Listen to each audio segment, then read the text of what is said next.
করেছে ওলামায়ে কেরাম। আমিও গত বছর এখানে বক্তৃতা করে গেছি। আদিব সাহেবের ছেলে মাওলানা আমাকে বলতেছিলেন, হুজুর গতবার তো বয়ান করেছেন, অনেক চাপ ছিল, এবার কোনো চাপ নেই, বয়ান করেন।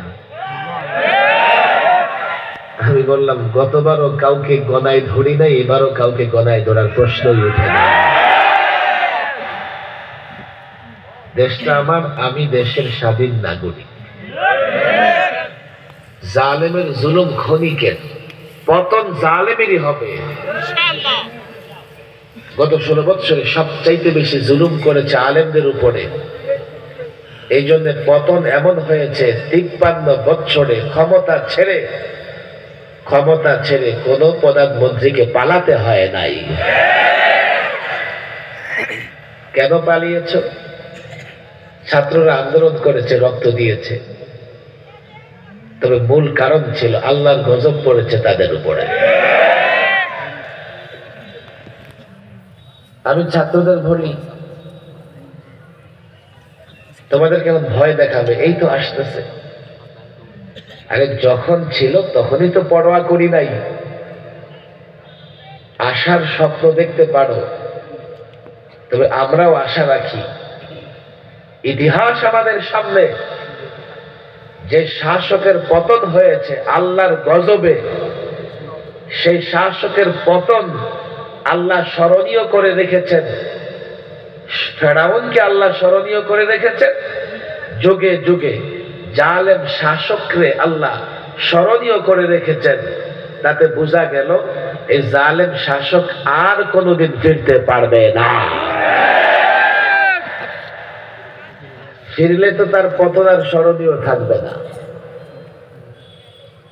স্বপ্ন দেখতে বাধা নাই। আর তুমি তো নির্বাচনে পরাজিত হয়ে দেশ ছেড়েছ এমন নয়, জনতার ধোলাই থেকে বাঁচতে পলায়ন করেছ।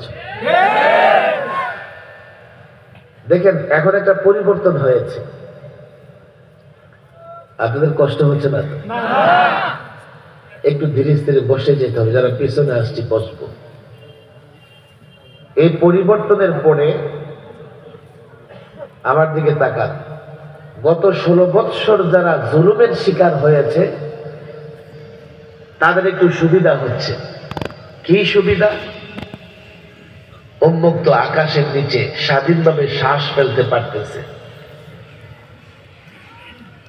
গত বছর জেল থেকে মুক্তি পেয়েছি, কিন্তু খোলা আকাশের নিচেও স্বাধীনভাবে শ্বাস ফেলতে পারি নাই।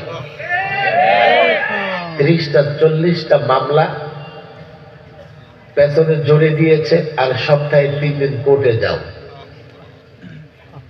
মাহফিলে গেলে বাধা, অনেক সময় সরাসরি আমাদেরকে বাধা দিত, আবার অনেক সময় কর্তৃপক্ষকে গিয়ে নানাভাবে হয়রানি করত।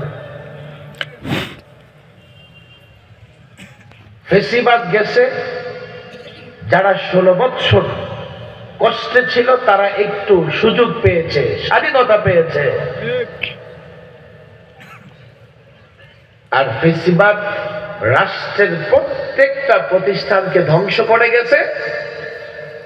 এখন এই অন্তর্বর্তীকালীন চেষ্টা করতেছে রাষ্ট্রকে মেরামত করার, রাষ্ট্রকে সংস্কার করা। এই রাষ্ট্র যদি স্বাভাবিকভাবে সংস্কার করা হয়, তাহলে দেশের সবাই ভালো থাকবে, সব ধর্মের লোকেরা ভালো থাকবে, ইসলাম ধর্মের লোকেরা, মুসলমানরাও ভালো থাকবে। কিন্তু গত 16 বৎসরে যারা নিরঙ্কুশ সহযোগিতা পেয়েছে, তারা মনে করতেছে এখনো তারাই সহযোগিতা পাবে।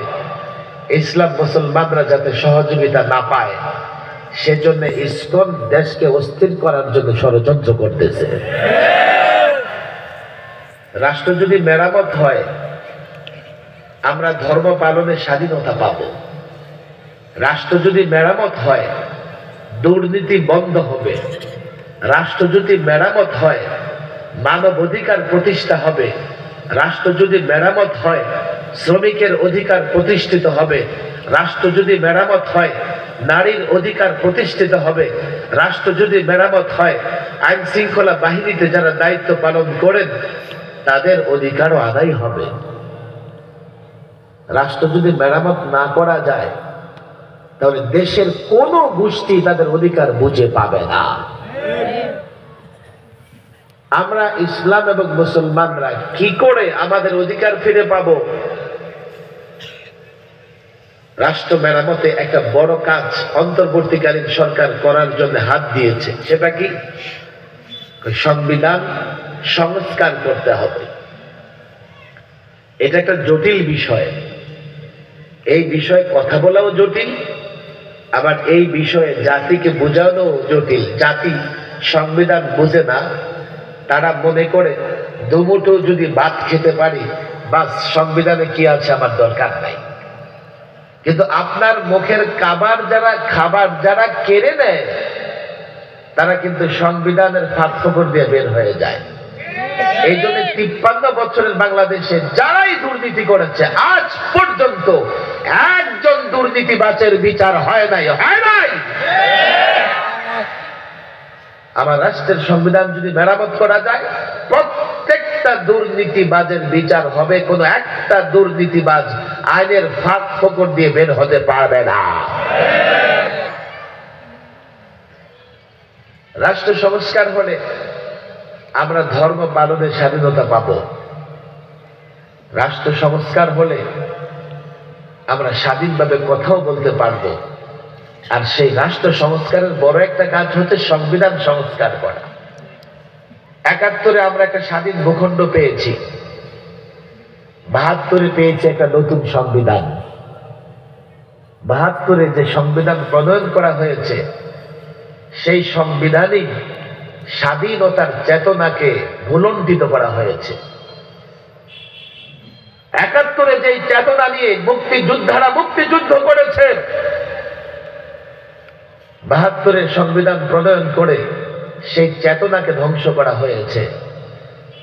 71-এ যেই ভূখণ্ডে মুক্তিযুদ্ধ হয়েছে, 72-এ সেই ভূখণ্ডের 72-এর সংবিধানে সেই ভূখণ্ডের মানুষের সঙ্গে প্রতারণা করা হয়েছে। কিভাবে করা হয়েছে? 72-এর সংবিধানে ওরা সেকুলারিজম নিয়ে এসছে। সেকুলারিজম মানে ধর্ম নিরপেক্ষতা। ধর্ম নিরপেক্ষতাবাদ ভালো করে বুঝেন। যদিও ফেসিবাদ এর ব্যাখ্যা করে কি, আমার ধর্ম আমি পালন করব, আপনার ধর্ম আপনি পালন করবেন। ওরা সেকুলারিজমের ব্যাখ্যা কি করে জানেন? আমার ধর্ম আমার, আপনার ধর্ম আপনার, লাকুম দীনুকুম ওলিয়া দিন, বুখারী শরীফের হাদিস।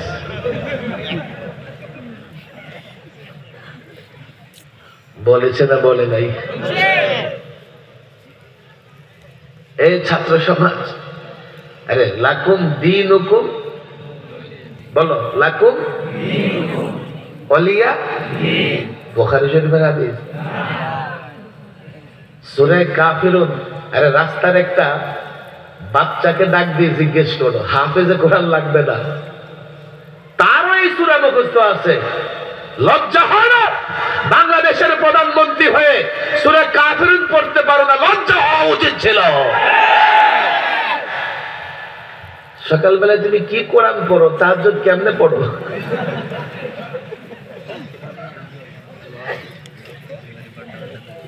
আমার দাদা গল্প শোনাইতেন।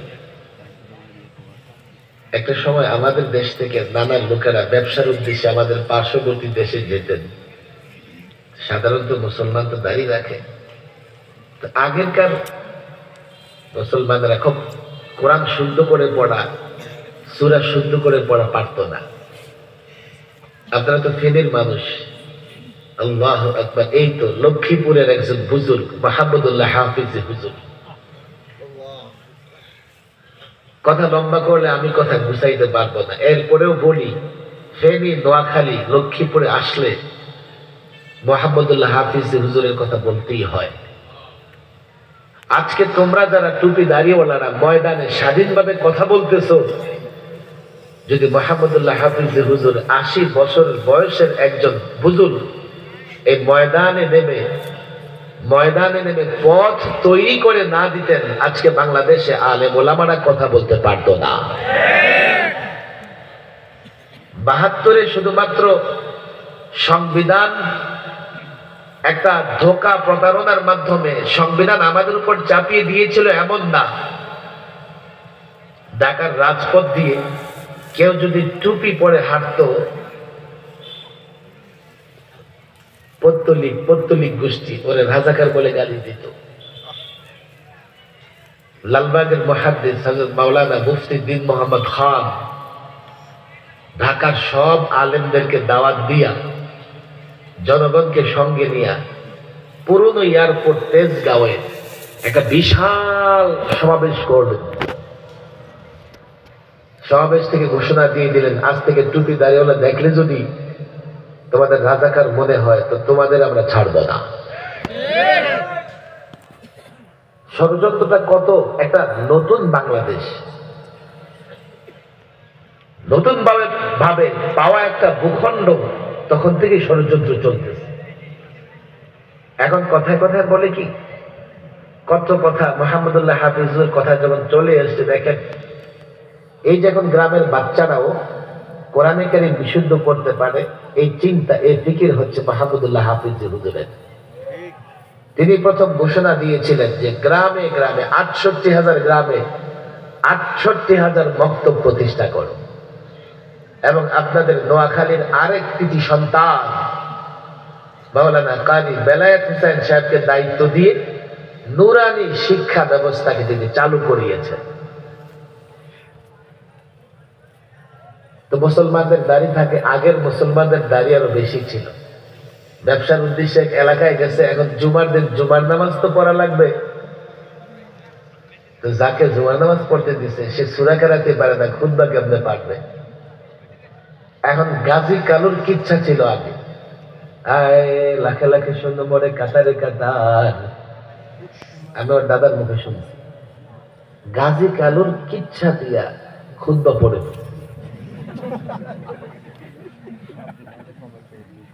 আল্লাহ ভালো জানে উনি তাহাজ্জুদ পড়তো কোন কিচ্ছা দিয়া, না হলে সূরা কাফিরুন তো তার জানা থাকার দরকার ছিল। কথা ঠিক না ঠিক? ওই যে এক নেতা বলে, হুজুর আমি খুব আয়াতুল কুরসির আমল করি। তাই নাকি? মাশাআল্লাহ, ভালো। কেমনে পড়েন দেখি? মিনিটে ১০০ বার পড়ে ফেলি। মিনিটে ১০০ বার কেমনে? কই সহজ হুজুর, দেখবেন কুরসি কুরসি কুরসি কুরসি কুরসি।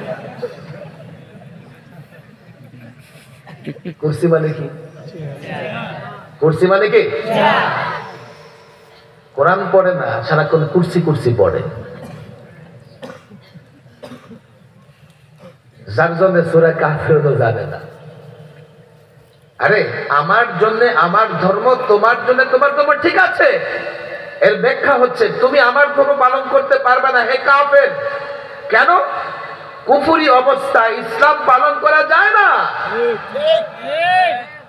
আর আমি মুসলিম অবস্থায় তোমার কুফরি শিরকের ধর্ম পালন করতে পারবো না। এটাকে দলিল দিয়েছে ধর্ম নিরপেক্ষতা।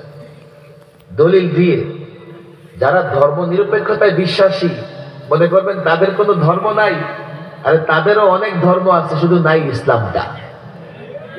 সব ধর্ম পালন তারা বরদাস্ত করে, কিন্তু ইসলাম পালন বরদাস্ত করতে পারে না। কথায় কথায় ওরা ৭২-এর সংবিধানের কথা বলে। কেন জানো? ৭২-এর সংবিধানে ইসলাম এবং মুসলমানের চেতনাকে জবাই করে দেওয়া হয়েছিল। ৭২-এর সংবিধানে সেকুলারিজম কেন আসবে? কেন ধর্ম নিরপেক্ষতা আসবে? আমরা ৪৭ এই ভূখণ্ড পেয়েছি ইসলামের কারণে। এই ছাত্র সমাজ জানে না, এই যুবকরা জানে না, ৪৭-এ ভারত স্বাধীন হবার পরে আমরা আলাদা ভূখণ্ড কেন পেয়েছি। মুসলিম শাসকরা, ওলামা একরামরা, মুসলিম রাজনীতিকরা, তাদের দাবি ছিল আমাদের আলাদা একটা ভূখণ্ড লাগবে, যাতে আমরা সেই ভূখণ্ডে কোরআন সুন্নাহর শাসন জারি করতে পারি। আমরা ইসলামের কারণে ভূখণ্ড পেয়েছি 47-এ।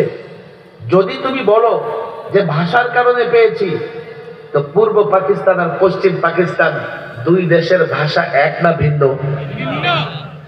বরং ভাষার কারণে ভূখণ্ড পেলে আমাদের ভাষার সঙ্গে মিলে ক্যালকাটার ভাষা, আমাদের ভাষার সঙ্গে মিলে আসামের ভাষা। ক্যালকাটার হয়ে কিংবা আসামের হয়ে আমরা দিল্লির অধীনস্থ থাকতাম। যেহেতু ইসলামের কারণে ভূখণ্ড পেয়েছি, 2000 কিলোমিটার ব্যবধান দুই রাষ্ট্রে। ইসলাম যেহেতু, দুই ভূখণ্ডের মানুষ যেহেতু মুসলমান, তাদেরকে একসাথে করে একটা রাষ্ট্র গঠিত হয়েছে, তার নাম পাকিস্তান। যদি আমরা 47-এ ইসলামের কারণে ভূখণ্ড না পেতাম, আমাদেরকে দিল্লির সঙ্গে সংযুক্ত করে দেয়া যেত, 71-এ মুক্তিযুদ্ধের সুযোগ হতো না, আমরা স্বাধীন ভূখণ্ড পেতাম না। যেই ভূখণ্ড পেয়েছি ইসলামের জন্য, যেই ভূখণ্ডের মালিক হয়েছে আমরা ইসলামের কারণে, যেই ভূখণ্ডের জন্য লড়াই করেছে মুসলিম রাজনীতিবিদ ওলামায়ে কেরাম, 47-এ এই দুই ভূখণ্ডে, এই পূর্ব পাকিস্তানে স্বাধীনতার পতাকা উত্তোলন করেছেন একজন আলেম। গোটা দুনিয়াকে চ্যালেঞ্জ করি, যাও ইতিহাস দেখো, গুগলে সার্চ করো, একজন আলেম ঢাকার বড়কাটারা মাদ্রাসা, লালবাগ মাদ্রাসার বাণী, নাম লিখে রাখো, আমার কথা রেকর্ড করে রাখো। মাওলানা জফর আহমদ উসমানী পূর্ব পাকিস্তানে স্বাধীনতার পতাকা উত্তোলন করেছেন, পশ্চিম পাকিস্তানে স্বাধীনতার পতাকা উত্তোলন করেছেন আরেকজন আলেম মাওলানা শাব্বির আহমদ উসমানী। কে বলেছে এই ভূখণ্ডে আলেমদের অবদান নাই? ইংরেজ আমলে 20,000 আলেমকে ফাঁসির কাস্তে ঝুলানো হয়েছিল, আলেমরা রক্ত দিয়ে ইংরেজ বিতাড়িত করেছে। 47-এ এই ভূখণ্ড পেয়েছি আলেমদের কারণে, মুসলিম রাজনীতিবিদদের কারণে। 52-এর ভাষা আন্দোলন, সেকুলারিজমের কথা সেখানে ছিল না। 69-এর গণ আন্দোলন, সেকুলারিজমের কথা ছিল না। 6 দফায় সেকুলারিজমের কথা নাই, ধর্ম নিরপেক্ষতার কথা নাই। 70-এর নির্বাচনে ধর্ম নিরপেক্ষতার কথা নাই।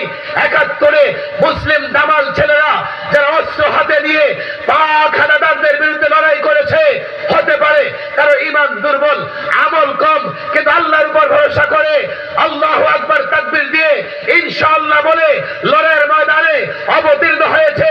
রাষ্ট্র যখন স্বাধীন হয়েছে, কুফরি মতবাদ, ধর্ম নিরপেক্ষতাকে 72-এর সংবিধানে চাপিয়ে দিয়ে এদেশের মুসলমানদের চেতনাকে জবাই করবার চেষ্টা করা হয়েছে।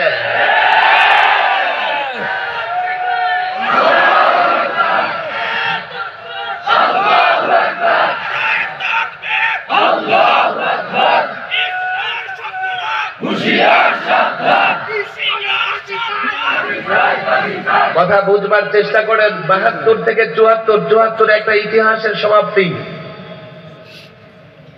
এর মধ্যে 4 বার এই সংবিধান সংশোধন হয়েছে। 5ম বারে প্রেসিডেন্ট জিয়াউর রহমান বাংলাদেশের মানুষের অবস্থা বুঝে সংবিধানে বড় ধরনের 2টা পরিবর্তন এনেছিলেন। এক, সংবিধানের শুরুতে তিনি নিয়ে এসেছিলেন বিসমিল্লাহির রহমানির রহিম। এটা দেশের মানুষের ইচ্ছা আকাঙ্ক্ষার প্রতিফলন। কেন? যে দেশের মুসলমান ঘর থেকে বের হলে বিসমিল্লাহ, ঘরে ঢুকলে বিসমিল্লাহ, মসজিদে ঢুকলে বিসমিল্লাহ, খাবারের শুরুতে বিসমিল্লাহ, ঘুমের আগে বিসমিল্লাহ, যে দেশের মানুষের জবানে বিসমিল্লাহ, লেখনির শুরুতে বিসমিল্লাহ, সেই দেশের সংবিধানে শুরুতে বিসমিল্লাহ থাকবে, এটাই তো স্বাভাবিক। দ্বিতীয় তিনি যে কাজ করেছিলেন, সংবিধানের মূলনীতিতে আল্লাহর উপর অবিচল আস্থা বিশ্বাসের একটা ধারা তিনি সংযুক্ত করেছিলেন। আরে মুমিন গুনাহগার হলেও বিশ্বাস রাখে কার উপরে? আমি ছোট কাজেও আল্লাহর উপর বিশ্বাস রাখি। রাষ্ট্র পরিচালনার মতো এত বড় বিষয়ে আমার যদি আল্লাহর উপর বিশ্বাস না থাকে, আমি রাষ্ট্র কি করে চালাবো? দুঃখজনক ব্যাপার হলো, এই পলাতক ফেসিবাদীরা 2011 সেই 79-তে সংবিধানে বিসমিল্লাহ আল্লাহর উপর আস্থা এসছে এই 2011 32 বছর পরে জনমতকে উপেক্ষা করে সংবিধান থেকে বিসমিল্লাহ সঠিক অর্থ বাদ দিয়ে বিকৃত অর্থ আর আল্লাহর উপর আস্থা বিশ্বাস বাদ দিয়ে আবার সেকুলারিজম নিয়ে আসছে। পঞ্চম সংশোধনী থেকে সেকুলারিজম বাদ পড়েছিল। 32 বছর আমার সংবিধানের মূল নীতিতে সেকুলারিজম ছিল না, ছিল আল্লাহর উপর আস্থা বিশ্বাস আর বিসমিল্লাহ। 11তে একজন অভিশপ্তকে দিয়ে আদালতের কাঁধে বন্দুক রেখে সংবিধান সংশোধন করেছে, বিসমিল্লাহ বাদ দিয়েছে, তার বিকৃত অর্থ নিয়ে এসছে, আর আল্লাহর উপর আস্থা বিশ্বাস বাদ দিয়েছে। আমার তো ভয় হয়, তুমি যদি কোরআন পড়েও থাকো, তাহাজ্জুদ পড়েও থাকো, আল্লাহর উপর বিশ্বাস না থাকলে এগুলো তোমার কোনো কাজে আসবে না। বলবেন হুজুর আল্লাহর উপর আস্থা বিশ্বাস বাদ দিয়ে সেকুলারিজম আনছে, আমাদের সমস্যা কি? এই যুবকটা ভালো করে শোনো, বুঝবার চেষ্টা করো। তুরস্কে 80 বছর আগে, 80 বছর আগে কামাল আতাতুর্ক সেকুলারিজম প্রতিষ্ঠা করেছিল। আমি একটু পরে পটিয়া মাদ্রাসায় যাব, কালকে পটিয়া মাদ্রাসার সালানা জলসার শেষ দিন। আল্লাহ চায় তো কালকে জুমার আগে আমার পটিয়া মাদ্রাসায় আলোচনা। আমি জেল মুক্তির পরে ওই টানেল যাবার যে রোড, হঠাৎ দেখি এই রোডের নামকরণ করা হয়েছে কামাল আতাতুর্ক রোড। গুলশান বনানীতে একটা এভিনিউ আছে, কামাল আতাতুর্ক এভিনিউ। আপনারা যারা আছেন আপনারা মনে করবেন এমনি মনে হয় কামাল আতাতুর্কের নামে রোডের নামকরণ করেছে। না না না, তারা কামাল আতাতুর্কের চেতনায় বিশ্বাসী। না হলে কামাল আতাতুর্কের সঙ্গে এদেশের মানুষের কিসের সম্পর্ক? কামাল আতাতুর্কে তো এই দেশের মানুষ চিনেই না। তাহলে বাংলাদেশের একটা রোডের নাম কামাল আতাতুর্কের নামে কেন হবে? কোন মুক্তিযোদ্ধার নামে রোডের নামকরণ করো, কোন আলেমের নামে নামকরণ করো, কোন সেনা অফিসার, পুলিশ অফিসার যারা দেশের জন্য ত্যাগ কুরবানি দিয়েছে তাদের জন্য নামকরণ করো। বাংলাদেশে কামাল আতাতুর্কের অবদান কোন জায়গায়? কেন? কামাল আতাতুর্কের সেকুলারিজম তারা বড় পছন্দ করে। কামাল আতাতুর্ক তুরস্কে সেকুলারিজম প্রতিষ্ঠা করে। এই ছাত্র জনতা, তুরস্ক থেকে সর্বশেষ খেলাফত ব্যবস্থা বিলুপ্ত হয়েছিল। সর্বশেষ ওসমানীয় খেলাফত তুরস্কে প্রতিষ্ঠিত ছিল। ওসমানীয় খেলাফত বিলুপ্ত করে কামাল আতাতুর্ক খেলাফত ব্যবস্থার এগেনিস্টে, বিরুদ্ধে একটা মতবাদ ধর্ম নিরপেক্ষতাবাদ প্রতিষ্ঠা করেছে। ধর্ম নিরপেক্ষতাবাদ প্রতিষ্ঠা হবার পরে তুরস্কে দাড়ি নিষিদ্ধ, হিজাব নিষিদ্ধ, টুপি নিষিদ্ধ, কোরআন পড়া নিষিদ্ধ। লোকেরা গর্তে লুকিয়ে লুকিয়ে কোরআন পড়া শিখত। বর্ণমালাগুলো ছিল আরবির সঙ্গে সামঞ্জস্যশীল। বর্ণমালা পরিবর্তন করে এই বর্ণমালাগুলো ইংরেজি অক্ষরের কাছাকাছি নিয়ে যাওয়া হলো। সেই তুরস্ক প্রতিষ্ঠিত হয়েছে সেকুলারিজম নামে। আল্লাহ তাবারক ওয়া তাআলার দয়া, একজন বুজুর্গ সৈয়দ বদিউজ্জামান নুরসি, তার মেহনতের কারণে আজকে আবার তুরস্কে একটা পরিবর্তন হয়েছে। এই পরিবর্তনের পরে যেই তুরস্কে কোরআন শিক্ষা নিষিদ্ধ, সেই তুরস্কের প্রেসিডেন্ট কোরআন তেলাওয়াত করে রাষ্ট্রীয় প্রোগ্রাম শুরু করে। বলে যে তুরস্কের গল্প, বাংলাদেশের গল্প কি?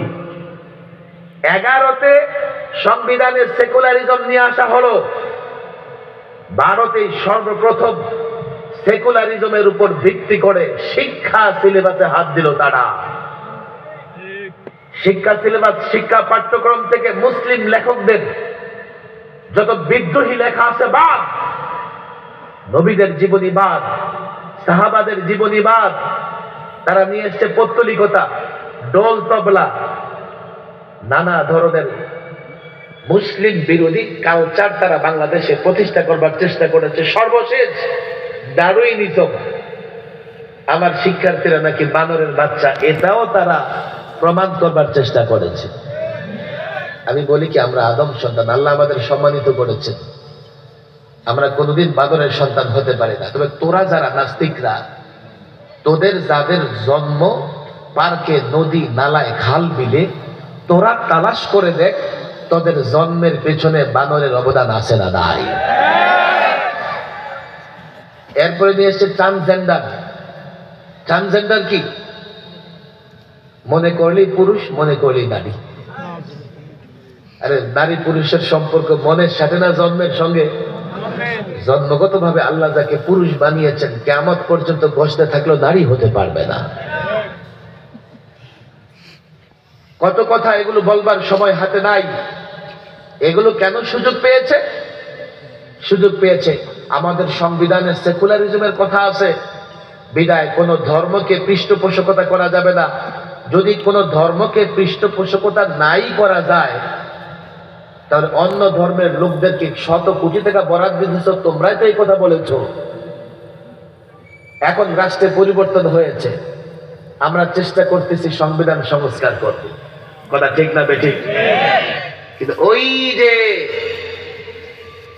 যাদের হাতে ইসলাম মুসলমান ক্ষতিগ্রস্ত হয়েছে, সেকুলারিজম বাস্তবায়নের চেষ্টা করে যারা ইসলাম ধ্বংসের চেষ্টা করেছে, তাদের এটা ভালো লাগতেছে না। কেন ইসকন হঠাৎ করে 8 দফা দাবিতে মাঠে নেমেছে? গত 16 বছরে কোথায় তারা বৈষম্যের শিকার ছিল? তবে একটা কথা তো বলতে হয়, গত 16 বছরে তারা ফেসিবাদের পক্ষে ছিল, ফেসিবাদের উচ্ছিষ্ট ভোগ করেছে। তাদের ভেতর থেকে যারা ফেসিবাদের পক্ষ দিয়ে রাষ্ট্র এবং রাষ্ট্রের জনগণের বিরোধিতা করেছে, তাদের বিচার ঠেকাবার জন্য তারা মাঠে নামতে পারে। দ্বিতীয়ত, তারা যখন দেখছে রাষ্ট্র সংস্কার হয়ে এই রাষ্ট্রে আবার আল্লাহর উপর আস্থা বিশ্বাস ফিরে আসবে, বিসমিল্লাহ ফিরে আসবে, তারা দেশকে নৈরাজ্য সৃষ্টি করে তারা দেশে নানা ধরনের হত্যাকাণ্ড সংগঠিত করে আদালত প্রাঙ্গণে সাইফুল ইসলাম আলিফকে হত্যা করে দেশকে অস্থির করে, এবং আবার যদি দেশের প্রশাসন তাদের বিরুদ্ধে ব্যবস্থা নেয় তখন তারা বলবে আমরা সংখ্যালঘু, বাংলাদেশে সংখ্যালঘু নিরাপদ নয়, মিস্টার মোদি আমাদের বাঁচাও, মিস্টার মোদি আমাদের রক্ষা করো, ইউরোপ আমাদের বাঁচাও, আমেরিকা আমাকে বাঁচাও।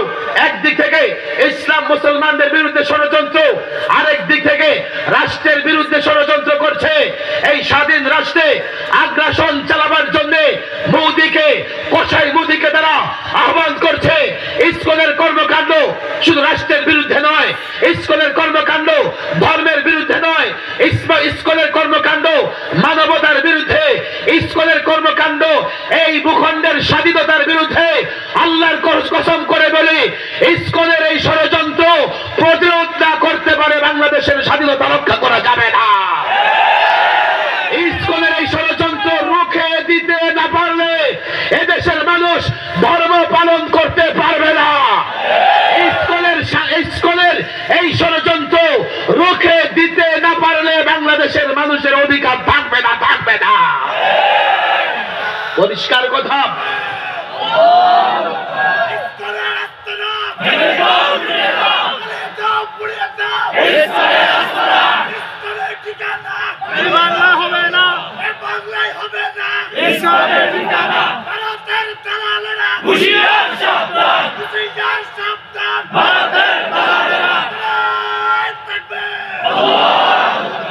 কদিন আগে যিনি চট করে ঝুঁকতে চেয়েছিলেন, নেতা কর্মীদের নির্দেশ দিলেন কি আমার না, ট্রাম্পের ছবি নিয়ে বের হও। তাহলে যদি প্রশাসন কি করে, আমার পুলিশ ভাইয়েরা যদি ওদেরকে ধরে, তুমি বলবে দেখো আল্লাহ জানে ঠিকানা পরিবর্তন হয়েছে কিনা। আগে তো জানতাম যে পার্শ্ববর্তীতে শ্বশুর বাড়ি, এখন এত দূরে কেমনে গেল?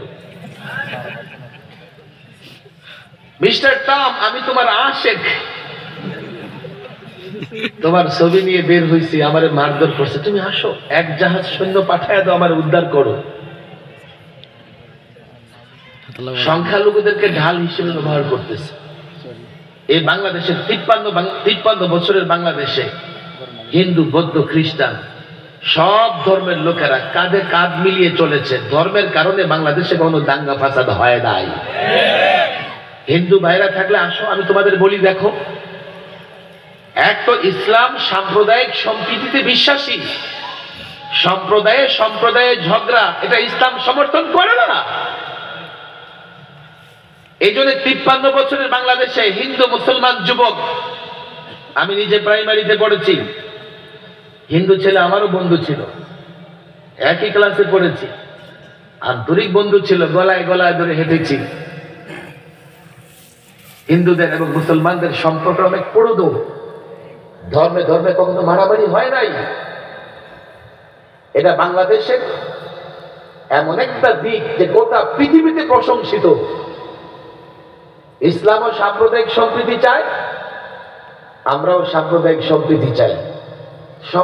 সম্প্রদায় গন্ডগোল বাংলাদেশে নাই, এটা নরেন্দ্র মোদীর দেশে আছে। আজ পর্যন্ত বাংলাদেশে কোনো মন্দির ভেঙে মসজিদ বানানো হয় নাই। আর নরেন্দ্র মোদী 400 বছরের পুরনো বাবরি মসজিদকে ভেঙে রাম মন্দির বানিয়েছে। আজ পর্যন্ত বাংলাদেশের কোন হিন্দু যুবককে ধরে এই কথা বলা হয় না যে আল্লাহু আকবার বলো, আর তারা মুসলমানদের যুবকদের ধরে ধরে বলে যে জয় শ্রীরাম বলো। আজ পর্যন্ত হিন্দুরা তার ধর্ম পালন করার কারণে তাদের উপর কেউ আক্রমণ করে নাই। অথচ কুরবানিতে আমার মুসলমান যদি ভারতে তার ধর্মীয় বিধান পালন করতে গিয়ে গরু জবাই করে, তো তাকে নির্মমভাবে প্রহার করে হত্যা করা হয়েছে, এমন ঘটনাও আছে। ফ্রিজে গরুর গোশত রাখবার কারণে 2 নারী ধর্ষণের শিকার হয়েছে। আজ পর্যন্ত আমি কোনো মন্দিরে গিয়ে দেখি নাই মুসলমান যুবক আযান দিয়েছে, কিন্তু আমাদের প্রতিবেশী দেশে উগ্র হিন্দুত্ববাদীরা মসজিদের মিনারায় উঠে সেখানে গেরুয়া পতাকা টানিয়ে মসজিদের অবমাননা করেছে। বাংলাদেশ সাম্প্রদায়িক সম্প্রীতির দেশ, এখানে তো ধর্মে ধর্মে মারামারি নাই। তাহলে ইসকন এগুলো কিসের দাবি তোলে?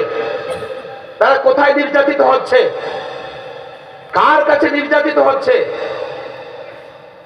বলবে 2-4টা ঘটনা তো ঘটেছে অমুক জায়গায় অমুক জায়গায়।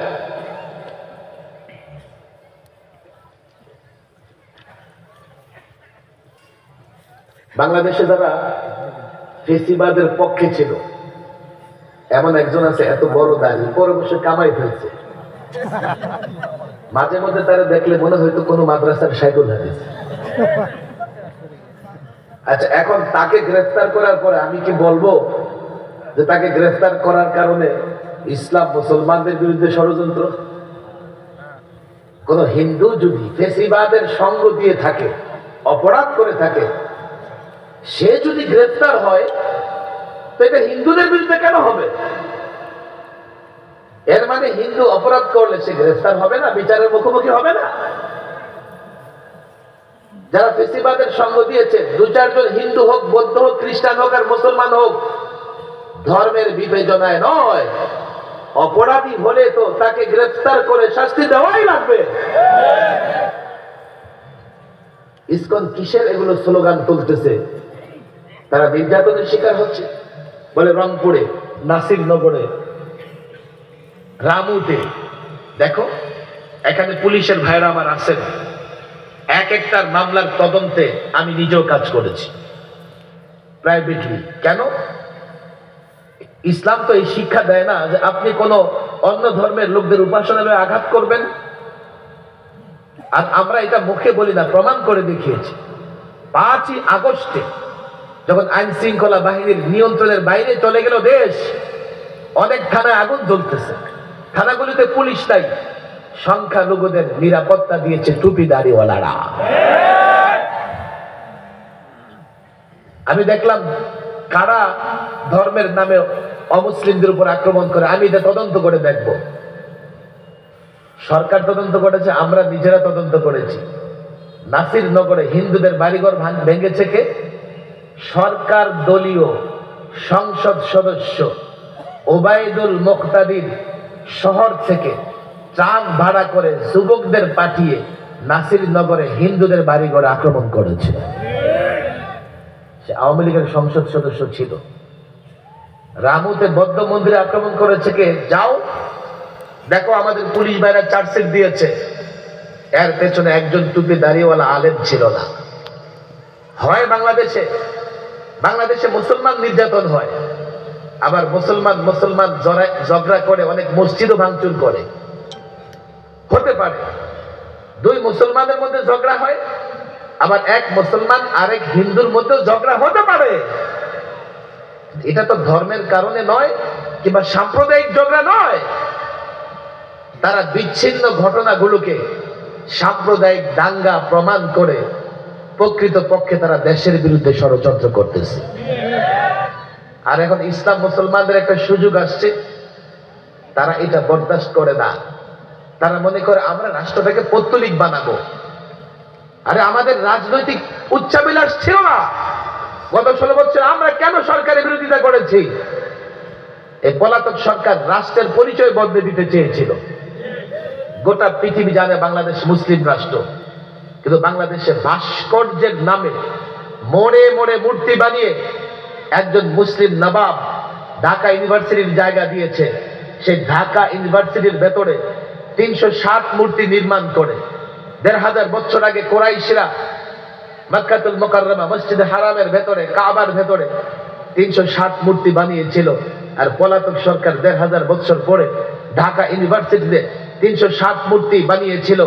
নিজের বাবার মূর্তি বানিয়েছে, আবার দলের লোকেরা মূর্তির সামনে মুজাহাত করতেছে, মূর্তির গলায় ফুল চড়াইতেছে, মূর্তিকে নানান ভাবে সম্মান এবং মর্যাদা দিতেছে।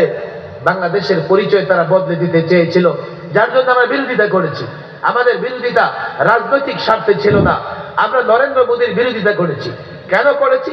নরেন্দ্র মোদীর হাতে এবং দাঁতে এখনো গুজরাটের নিরীহ মুসলমানদের রক্ত লেগে আছে। আমরা কেন বিরোধিতা করেছি? রাজনৈতিক স্বার্থে নয়। আমাদের দাবি না মেনে জুলুম করা হয়েছে। এই জন্যই তো শুনলাম খাবার নাকি দুপুরেরটা রেডি, কিন্তু লোকমা মুখে নেবার সুযোগ পায় নাই। ট্রাম্পের ছবি ব্যবহার করে আমাদের ভয় দেখাও। নরেন্দ্র মোদীকে বাংলাদেশে আগ্রাসন চালাবার জন্য উস্কানি দাও। আল্লাহর কসম করে বলি, জুলাইয়ের বিপ্লব, 5ই আগস্টের বিপ্লব আমেরিকার উপর ভরসা করেছিল না। এই বিপ্লব থেকে ভারতের ভয়ে আমরা দূরে থাকিনি। ভারতের ভয় পরোয়া না করে, আমেরিকার উপর ভরসা না করে ছাত্র জনতা একটা বিপ্লব করেছে। বিপ্লব করবার পরে রাষ্ট্র দ্বিতীয়বার স্বাধীন হয়েছে। আমারও ভয় দেখাও। আল্লাহর কসম করে বলি, আমাদের নিকট ইতিহাস দেখো।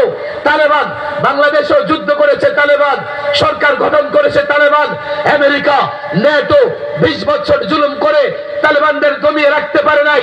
তালেবান মুক্তিযোদ্ধারা যখন রাষ্ট্র স্বাধীন করবার জন্য প্রতিরোধ যুদ্ধ শুরু করেছে, আমেরিকা নেটো আফগানে টিকতে পারে নাই। কার ভয় দেখাও? মোদী সরকারের ভয় দেখাও। পরোয়া করি না। এ মুসলমান, আল্লাহর উপর বিশ্বাস রাখো, বিসমিল্লাহ বলো, যুবককে বুঝাও, যুবককে সঙ্গ দাও, ইসলাম ধরো, ইসলাম মানো। 313 জন যদি কাফের দুনিয়ার বিরুদ্ধে লড়াই করতে পারে, আল্লাহর কসম এ বাংলার যুবক, এ বাংলার মুসলমান একত্রিত হয়ে হিন্দু পৌত্তলিক স্কুলের বিরুদ্ধে লড়াই করতে পারবে। আল্লাহর কসম, বাংলাদেশে আগ্রাসন চালালে গোটা ভারত ভেঙে টুকরা টুকরা হয়ে যাবে। আল্লাহু আকবার। হুঁশিয়ার সাবধান, ইসলামের শত্রুরা।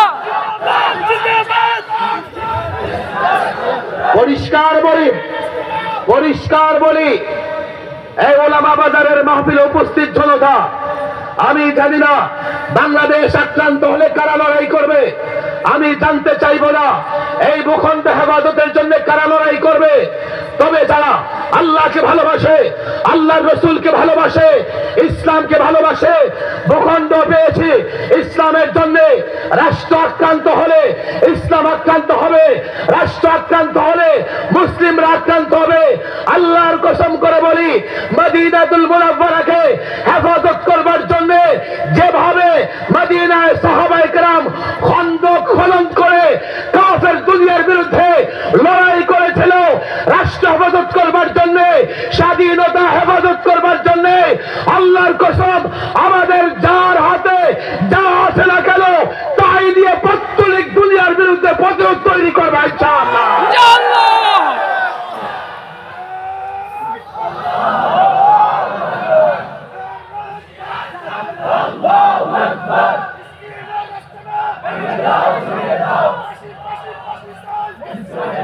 এমন অনেক মুসলিম রাষ্ট্রকে গিলে ফেলতে চেয়েছিল অনেক সাম্রাজ্যবাদী শক্তি, চূড়ান্ত ভাবে পারে না। রাশিয়া চেয়েছিল সোভিয়েত ইউনিয়ন বাড়িয়ে চেচনিয়া, বসনিয়া সহ এই অঞ্চল, বোখারা, সামারকান্দ দখলে নিয়ে দিবে, রাখতে পারে নাই। রাশিয়া চেয়েছিল আফগান কন্ট্রোলে নেবে, নিতে পারে নাই। রাশিয়ার পরে আমেরিকা চেয়েছিল, নিতে পারে নাই। বাংলাদেশ ক্ষুদ্র রাষ্ট্র হতে পারে, তবে এ রাষ্ট্রের প্রত্যেকটা মুসলমানের সন্তান অ্যাটম বোমার চাইতে শক্তিশালী। মুসলমানের বাচ্চা অস্ত্রের বলে লড়াই করে না, সংখ্যার বলে লড়াই করে না। আমরা দুর্বল হতে পারি, আমাদের রব শক্তিশালী। আমরা দেখতে দুর্বল হতে পারি, আমাদের ঈমানকে শক্তিশালী করতে হবে। সজাগ থাকবেন, সতর্ক থাকবেন। কেউ যেন সংখ্যালঘুদের বাড়ি ঘরে আক্রমণ করে সেই দায় আপনাদের উপর চাপাতে না পারে।